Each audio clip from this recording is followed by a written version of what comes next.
ప్రభుత్వ వైద్య కళాశాల పీపీపీ విధానానికి వ్యతిరేకంగా వైసీపీ చేపట్టిన కోటి సంతకాల ఉద్యమం విజయవంతమైందని జెడ్పీ చైర్మన్ వైసీపీ జిల్లా అధ్యక్షుడు మధ్య శ్రీనివాసరావు తెలిపారు. మీడియా సమావేశంలో ఆయన మాట్లాడారు. ఎవరైతే ఈ ప్రైవేటీకరణ వ్యతిరేకంగా పెద్ద ఎత్తున ప్రజల భాగస్వాములు కావడం చాలా సంతోషకరం. ఎవరైతే ఈ ప్రైవేటీకరణ వ్యతిరేకిస్తున్నారో ముఖ్యంగా విద్యార్థులు కానీ లేదు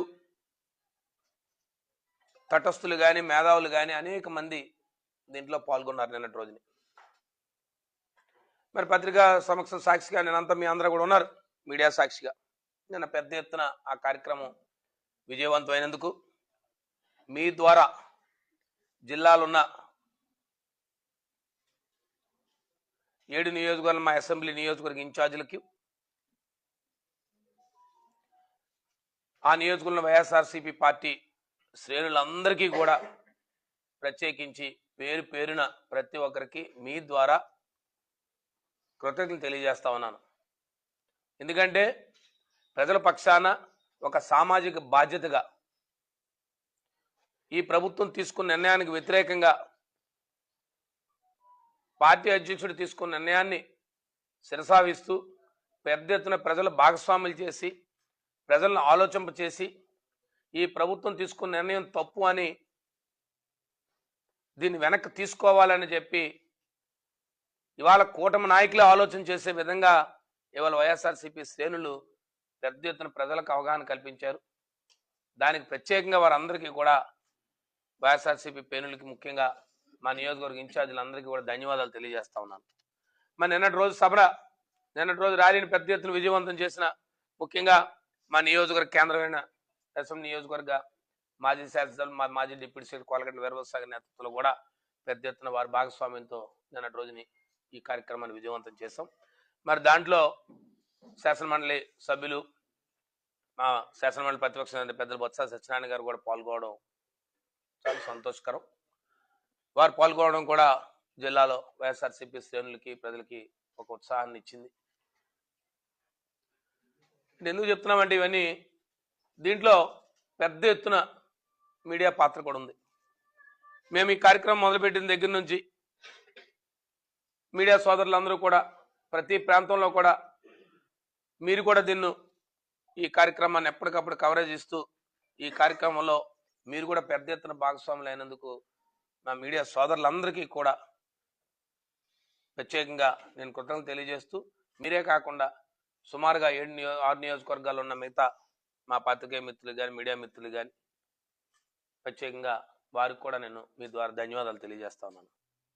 ఇది ఇంతటి కార్యక్రమాన్ని, ఇంత పెద్ద ఎత్తున ఈ కార్యక్రమాన్ని, ఈ జరుగుతున్న కార్యక్రమం అంతా కూడా ఇది ప్రజల కోసం ఒక రాజకీయ కోణంతో ఒక సామాజిక కోణంతో వైఎస్ఆర్సీపీ శ్రేణులు వైఎస్ఆర్సీపీ అధ్యక్షుడు తీసుకున్న నిర్ణయానికి ముఖ్యంగా వైఎస్ఆర్సీపీ సోషల్ మీడియా ప్రత్యేకించి మా సోషల్ మీడియా పెద్ద ఎత్తున అవగాహన కల్పించి ఈ ప్రైవేటీకరణ చేస్తే వచ్చే దుష్ఫలితాలని ప్రజలకి సోషల్ మీడియా ద్వారా అవగాహన కల్పించిన ప్రజలందరికీ కూడా ముఖ్యంగా మా సోషల్ మీడియా సైనికులందరికీ కూడా వైఎస్ఆర్సీపీ సోషల్ మీడియా సైనికులకు ప్రత్యేకంగా నేను కృతజ్ఞత తెలియజేస్తా ఉన్నాను.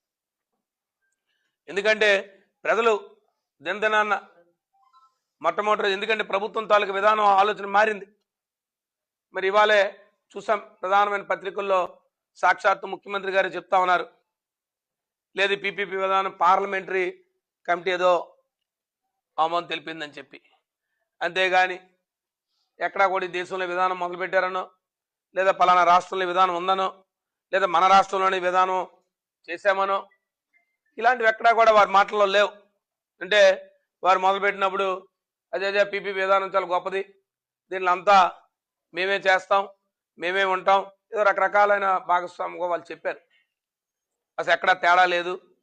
ఇక ఈ విద్య వైద్యం ముఖ్యంగా మెడికల్ విద్య వైద్యం ఇక ఈ రాష్ట్రంలో ప్రైవేటైజేషన్ చేసేద్దాం అన్న మూడ్లో మొదలుపెట్టిన ఈ ప్రభుత్వం మరి ఇవాళ దాన్ని ఈ కాలేజీల్ని ఏ రకంగా వెనక్కి తీసుకోవాలన్న ఆలోచనతో వాళ్ళు ఉన్నారనే విషయం అర్థమవుతా ఉంది. కానీ తీసుకుంటే జగన్మోహన్ రెడ్డి గారి పేరు వస్తుంది, వైఎస్ఆర్సీపీ పార్టీకి పేరు వస్తుంది, వారు తీసుకున్నంత పెద్ద ఎత్తున ప్రజా సంఘం మంచి కార్యక్రమం మన కార్యకర్తలు మన కేడర్లో కూడా వ్యతిరేకత కలుగుతా ఉంది. మన కూటమిలో కూడా దీని మీద మిశ్రమైన ఆలోచన ఉంది అనే విషయాన్ని వాళ్ళు గ్రహించారు. మరి వారి మాటల్లో కూడా అర్థమవుతా ఉంది. ఏది ఏమైనప్పటికి కూడా రేపు ఈ సేకరించిన సంతకాలతో 18వ తారీఖుని మా మాజీ ముఖ్యమంత్రి నేతృత్వంలో, మా పార్టీ అధ్యక్షుల నేతృత్వంలో గవర్నర్ గారికి సమర్పించడం జరుగుతూ ఉంది. మరి దాని తర్వాత కూడా ఖచ్చితంగా చెప్తా ఉన్నాం, ఈ ప్రభుత్వం వెనక్కి తీసుకునేంత వరకు, ఈ ప్రభుత్వం ప్రైవేటీకరణ పీపీపీ మోడల్ వెనక్కి తీసుకొని ఏదైతే గత ప్రభుత్వంలో తీసుకున్న నిర్ణయాన్ని యథాస్థితిగా కొనసాగించే విధం వరకు ఖచ్చితంగా మేము పోరాటం చేస్తూ ఉంటాం. ప్రజల పక్షాన ఉంటాం. వైఎస్ఆర్సీపీ పార్టీ ఎప్పుడు పేదల పట్ల, మధ్యతరగతి కుటుంబాల పట్ల, బడుగు బలహీన వర్గాల పట్ల ఎప్పుడు కూడా చిత్తశుద్ధితో పనిచేస్తూ ఉంటుంది. దాని నిదర్శనమే ఈ కార్యక్రమం అని చెప్పి మీ ద్వారా తెలియజేసుకుంటూ, నిన్నటి రోజుని గౌరవ మంత్రి గారు కొండపల్లి శ్రీనివాసరావు గారు పత్రికా సమావేశం పెట్టి వారు కొన్ని అంశాలు మాట్లాడారు. వారు మాట్లాడిన ఒక్కొక్క అంశం మీద నేను వివరణిస్తూ ఉంటాను. ముఖ్యంగా వారి నుంచి ఈ మాటలు వారి నుంచి వస్తాయని నేను ఆలోచన చేయలే. కారణం, వారు గ్రామీణ ప్రాంతం నుంచి వారు వచ్చిన వాళ్ళు, వారి రాజకీయ నేపథ్యం కూడా గ్రామీణ ప్రాంతాల నుంచి వచ్చింది. ముఖ్యంగా విశాఖపట్నం, విజయనగరం, శ్రీకాకుళం, ఈ రెండిట్లో విజయనగరం, శ్రీకాకుళం చూస్తే తలసరి ఆదాయం ఇప్పటికి కూడా ఉమ్మడి రాష్ట్రంలో కూడా మనమే దిగునుండేవాళ్ళం.